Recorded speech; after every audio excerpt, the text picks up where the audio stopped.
Our first composer of the classical period is Franz Joseph Haydn. He was an Austrian and called Papa.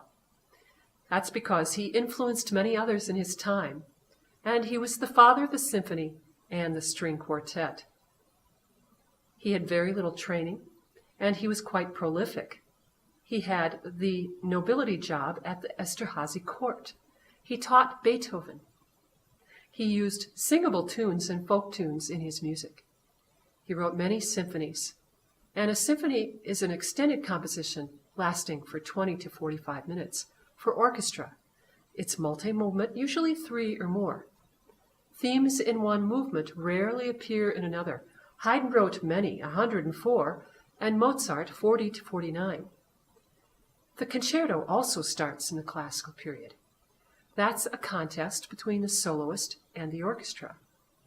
It's usually 3 movements, fast, slow, fast. Mozart started the double exposition. In the double exposition, it opens with one melody with the orchestra, and then the soloist comes in with quite another. A concerto is virtuosic, very challenging music. And there'll be a break near the end of the first and sometimes last movement called the cadenza. Here we have a showpiece for the soloist. It was originally improvised, and then classical composers put them down in print later on. Designated for the intimate setting of a room, rather than a concert hall, was chamber music, usually a small group of 4 to 9 instrumentalists. Most important of the chamber music was the string quartet, and Haydn was the father of the string quartet, 2 violins, a viola, and a cello. Our next composer is Wolfgang Amadeus Mozart, again an Austrian who came to Vienna. He was a freelancer but not successful. He was also a child genius, or Wunderkind. He began composing at the age of 5 and died very young. He was the first to use the double exposition in the concerto, and he wrote in all the classical genres, more than 626 works. His music is very influenced by vocal music. He wrote masterpieces in every genre, and it is known he has created great music with ease at great speed. All his music sings. It seems to grow out of the human voice.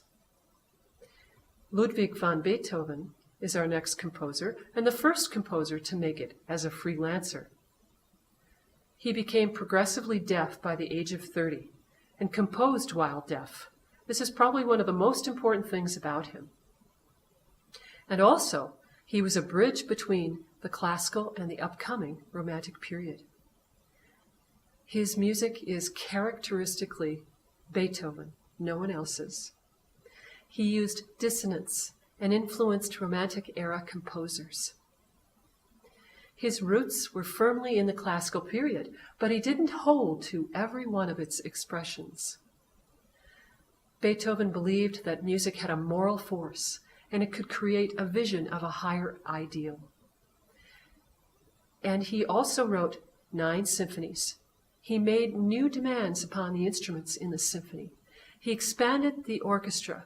He maximized all the musical elements. You'll find extremes of pitch, sharper syncopations, stronger accents, and a use of dissonance. He really stretched the classical forms to their limits.